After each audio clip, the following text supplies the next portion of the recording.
feel it's my time, think it's my year, yeah. I really feel it's my time, think it's my pen ready. Used to hold myself back, my self-esteem damn bad. Gotta keep on chugging, ran through everything in front of me. Good morning. So last night I got the turbos mounted in Uncle Sam and tacked on the front plate tabs. And now Uncle Sammer Jammer sitting pretty on the ground with the actual motor in it and turbos mounted. So unfortunately, Uncle Sam will be taking the back burners for the next couple of weeks, maybe even the next month. I think we're going to be racing somewhere this next coming month. I'm going to be racing Johnny Cash, and Johnny needs a lot of work. He's been here, and I've done a little bit of work to him. I added a bung and an injector to the charge pipe, doing some little things that I want to do, but now it is time for me to resolve our alternator issue. Our batteries are plumb dead, 14 volt batteries, plumb dead, and you cannot find an excess volt 14 volt charger right now. So I've ordered 2 of them and been refunded for both after the order went through. So we're waiting on those to get here. Colt's trying to find one today, but either way, I'm gonna change alternator. I'm changing front struts. These struts have been giving us a little bit of a fits, and our original Vikings that were redone by PRS that we bent when Colt did the big wheelie in Kentucky have now been redone by TRS, which is Jeff Thomas's company, Thomas Racing Suspension or Thomas Racing Service. He hooked us up on those, got us fixed up. So those are going back on. Johnny's getting a new alignment. I'm going to go over this thing with a fine tooth comb, go over every nook and cranny, make sure the alignment's better than it was, make sure all the weights are right, scale it, all of the above, do everything. So I'm going to go over, make sure we don't have any cracks in the hot side. I'm going to check the filter, cut the filter since it's a new motor, just to be sure. Really go over everything, man. This motor actually didn't have a windage tray on it when we pulled the old motor, and we were in a hurry, so we slapped a new one on, and it doesn't have a windage tray on it either. So I'd really like to figure out a windage tray, but I don't know what pan this is. It's a weird aluminum pan. Doesn't have any provisions for the filter or anything like that. It's just got 2 bungs. I don't know if it's a cheap off-brand one or if maybe you guys know which one it is and what it looks like. And it looks like a Moroso pan, but it's not. It's aluminum. So I might hit up Kevin. Kevin owned this car before we got it, so I might hit him up, see if he remembers what pan he put on it. Either way, yeah. So like I said, going over it with a fine tooth comb. If we go to this race, I'm looking to take, me and Colt are looking at another motor now that we're going to take a spare motor. It's a 388. We're going to take my spare trans out of Uncle Sam, take my spare converter, take spare everything, because this race, if we get into this race and we're able to go, I always want to do good, but this one's huge. If I do good in this one, it could mean a lot of good things for me and Colt and both cars. So Uncle Sam obviously won't be ready by then, but if I can get Johnny ready and we can do good in Johnny, possibly even win it, I know that we have a combination with this motor and this chassis and this turbo that we could win. I think we can pull it together. So I'm going to start going over Johnny, like I said, with a fine tooth comb, and then I'm just going to test until I get the number that I want, that I think will be competitive. And then I'll probably test some more. So I'd like to be prepared for this race. Like I said, I don't know if I'm even in yet, and we don't even know the dates or anything like that, but I'm hopeful that we'll get in and that we're going to go. So that's that. Like I said, Uncle Sam will take the back burners for just a little while, but this is an opportunity that I don't want to pass up, and that I would be stupid if I did. So we're going to get going on Johnny and hopefully be testing sooner than later. All right, we got the alternator changed on Johnny, but we don't have a 14 volt battery charger. Got the new alternator on there. Got our Hoosier Profile pulley on there. Look at that. But since we don't have a charger and my diesel truck charges at 15 volts when it's running, we just got our own charging system hooked up. So we should be good to go here in a minute, or 30 or an hour, but we'll see how it goes. Apparently this fuel fitting that I used is not good because it soaked the floor with methanol. So I'm gonna go ahead and plug that.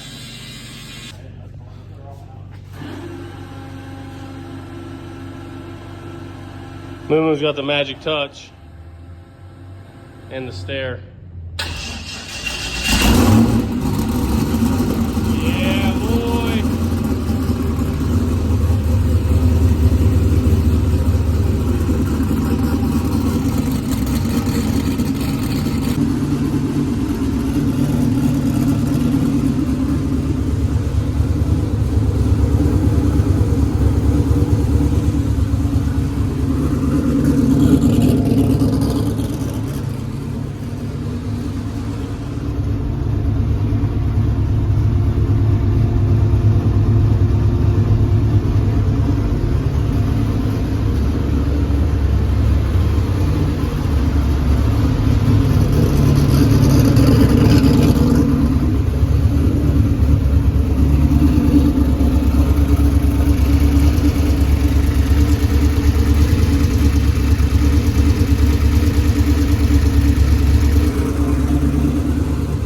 So Johnny lives again. I'm hoping we didn't kill the batteries, like actually kill them by running it dead so much, because as soon as I shut it off, they literally had nothing again.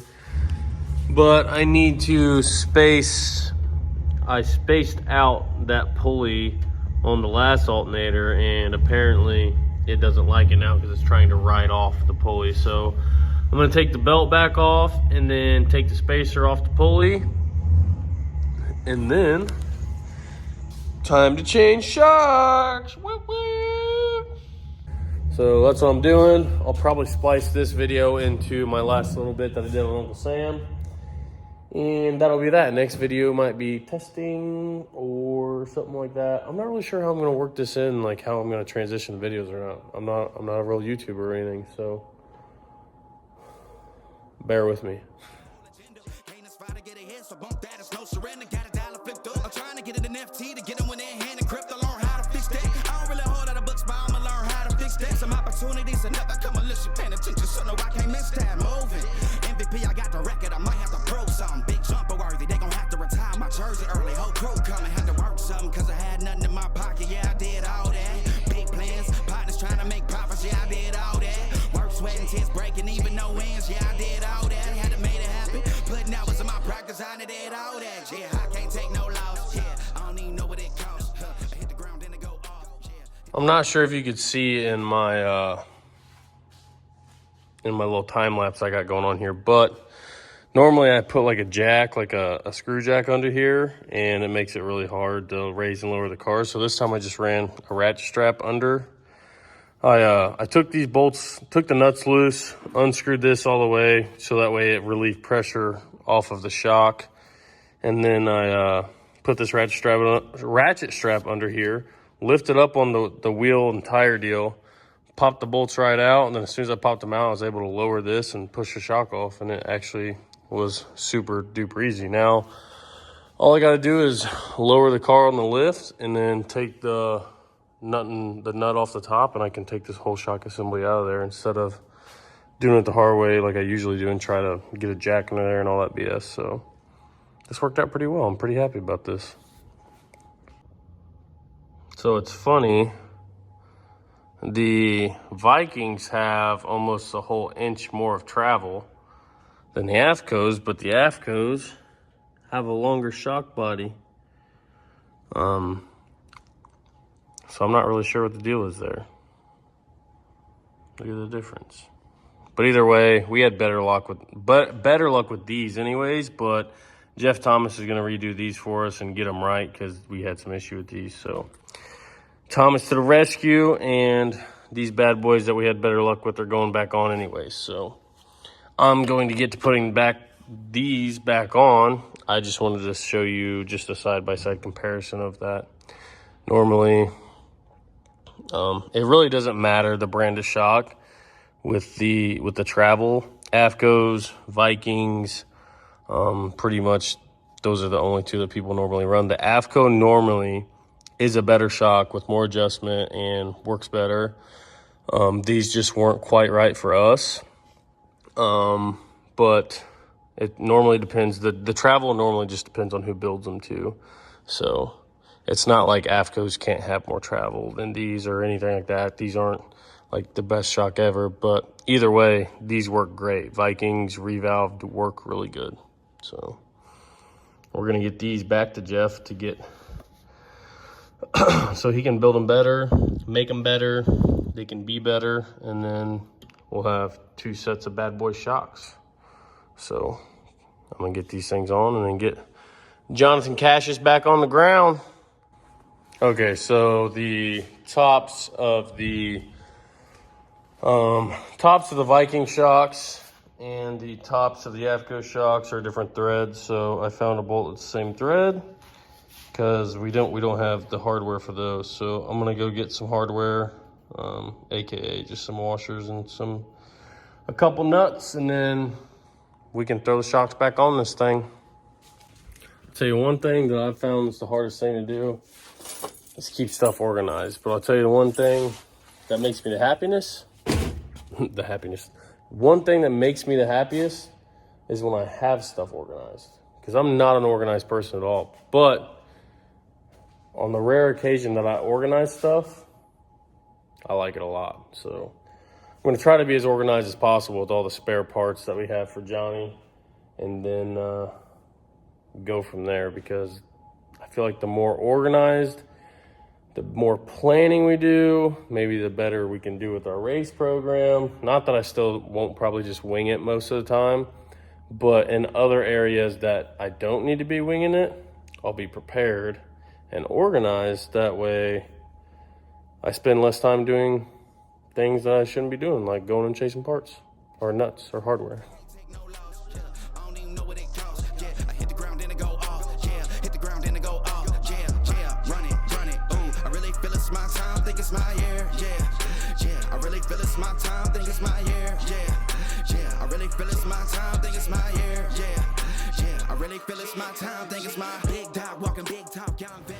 I got the goods. I'm gonna get the shocks put back up on here and get the nuts and bolts. No bolts, just nuts. I don't know why I'm saying that, but I'm going to get the nuts on there, get the shocks bolted on, and then set Johnny on the ground, and then I'm gonna go in and get some rest and call it a night. So that'll be the end of this video. Hopefully the next video I'll have slicks back on Johnny, or I'll be putting the slicks back on Johnny, and I'll have a battery charger, and I'll get to go do some testing, aka street hits. So I haven't made a street hit in a while. It's been 37 days, 16 hours, 47 minutes, and 32 seconds since my last street hit, and I need one bad.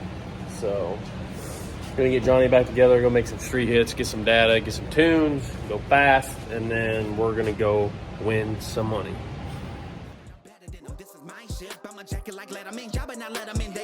So I keep the pedaling, started a chain. The cycle is heaven sent. This is from God, but I'm not your reverend, not in the pulpit. I'm a pit bull in this element, yeah. Said you gon' pull up, then settle it, yeah. I've been married to this hustle. This is my... Johnny's new shocks are officially installed. Just to go over a few things. Hold on one second. Let me wipe my camera. It looks dirty.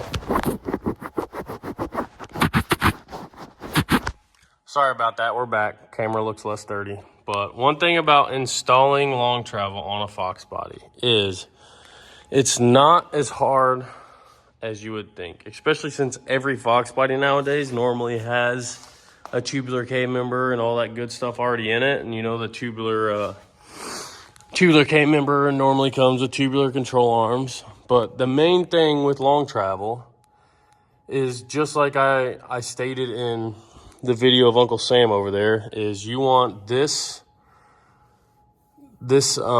your tie rod. You want your tie rod and your steering arm to be the same angle as your control arm. So that way it gives you as minimal toe in and toe out differentiation as possible. So normally when we set up toe in and toe out on our cars, we set them mid travel to be almost zero, and then just a little bit of toe in at full travel. So it might drive a little wonky with no travel, but if this car's set up for 100% backtrack, we're always going to try to have all the travel in the front end. Now, that being said, if we were going to go to somewhere that's really, really well prepped and we know we're going to tighten this front end down, then we might redo our toe in and toe out at ride height. That way it doesn't have toe out and drive everywhere. But either way, those Vikings, they have, like I said, about 1 inch more travel. And you can only get so much travel until you bottom out this ball joint anyways, to where it won't even articulate anymore. So you can only get so much travel. And what I found is having travel at your disposal is very, very convenient when you're on a worse surface or a bad surface. But sometimes when you're on a better surface and you're really trying to go fast, it might actually be an issue if you have too much travel, because it gets the crank so far above the pinion that you're always fighting wheelies. And that's exactly what I fought with this car at Milan when I tested for roadkill, and even at roadkill, was wheelies, you know, longer travel, plus I got a bunch of weight in the back. So it's just, we've never been on good surfaces like we were on. You know, Milan's a good surface. Johnny's never been on a surface as good as Milan. It's never been on as good of a surface as roadkill. Now, we were at the pad, but I knew 100% that you can probably go a 120, 60 foot at the pad. So none of us have ever been that fast at roadkill, so I didn't have this set up like I had it at the pad, because I was trying to play it safe, not sorry. Sorry if I sound funny. I'm a little congested. I don't know why. My eyes are watering. I don't know if it's allergies or what, but like, I can barely breathe right now. Either way, that's kind of what the long travel deal on the Foxbody is. Obviously, everybody and their brother's already got long travel on the Foxbody. It's nothing new these days. Caster camber plates. I'll show you these. Okay, so caster camber plates. I'm not even sure what plates these are. I don't see any logos or anything on them, but either way, these got a little bent when he did the wheelie. Either way, we always try to put as much caster as possible. Get the strut backwards. That way it handles better going down the racetrack. Camber can be adjusted obviously up here and down there at the control arm. But we had an issue with Colt's car having too much positive camber. So we had to, that's why these plates are moved as far in as they can go to try to get that shock in. But some people will flip these to where this is on the bottom, which basically moves your shock mount down probably, that's a good 2 inches. So that's 2 more inches of travel. But like I said, you can only get so much out of that control arm before you have issues. And I'm not gonna lie, I'm starting to see it now. Before, I thought there's no way that as much travel as possible is not the way to go. You know, like, we're on such a bad surface that even a little bit of toe in isn't going to make that big of a difference, especially down track. It shouldn't matter that much. But as I've seen over this past year with Johnny, it's almost, and it just seems so freaking like obvious now that I think about it. Once Johnny gets full extension up in the front, you know, it leaves, and it's always 60 to 100 foot out. It leaves and it's coming all the way up. If you're videoing from the back and you're watching the side of this front tire, you can almost see once it gets full extension, this front tire, once it kind of like folds in and kind of starts skidding, and then the rear tires gain wheel speed. So that's kind of what I'm doing, you know, as I'm putting the new shocks on, because because like I said, these worked better for us. I'm going to be playing with the caster, the camber, not the caster, but I'm going to be playing with the camber a little bit. I'm going to get my, I always forget the freaking name, my plumb bobs. I'm going to get my plumb bobs out, and I'm going to check degrees and angles and all that stuff while it's here before I go testing, and try to get as little a toe in out as possible at where I want the crank to be when I'm full extended, and not have it wonky at other ride heights. And I'm gonna try to get the camber perfect, so that way stupid issues up here are not causing issues back there that we are trying to fix and band-aid with power management and more weight in the back. Now, obviously you saw earlier when I was trying to get to the batteries that we have a lot of weight back there. But once again, like I said, we have been fighting wheelie issues. So I'm going to be playing around with some of that stuff and trying to go faster without being as crazy as I have been, because like I said, if you watch a lot of cars that have a lot of travel, once they're all the way down the big end and the front end's all the way up, they're moving around. You know, the toe end's getting kind of wonky and they're moving around, and that's just, I haven't proven it or anything like that, but I am going to be doing some videos with low dollar, so I'd like to put steering sensors on both front wheels to show when that happens, where it happens, and how we can fix that. So that may be one of the first videos that I do with Brandon.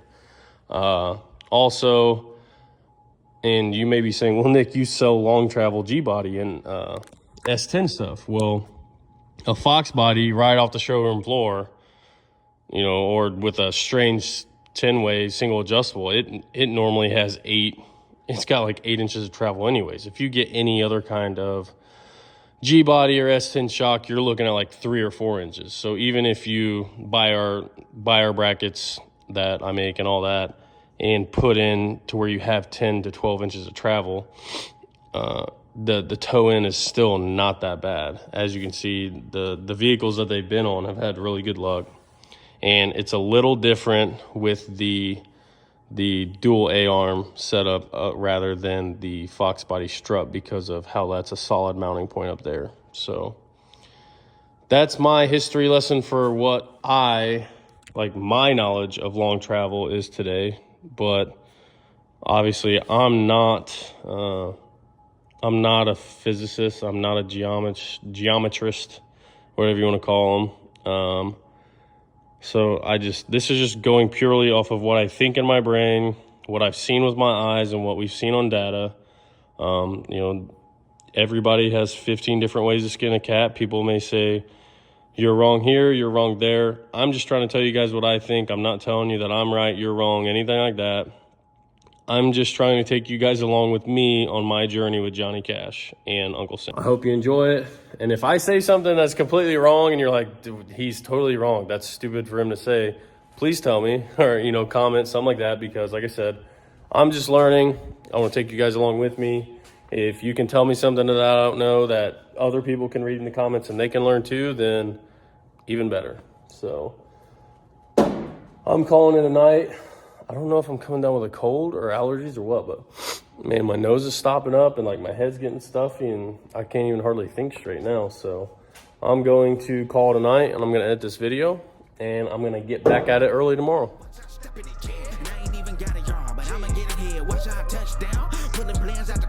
Everybody getting crushed, the cut down is for us now. Have to work something cause I had nothing in my pocket, yeah, I did.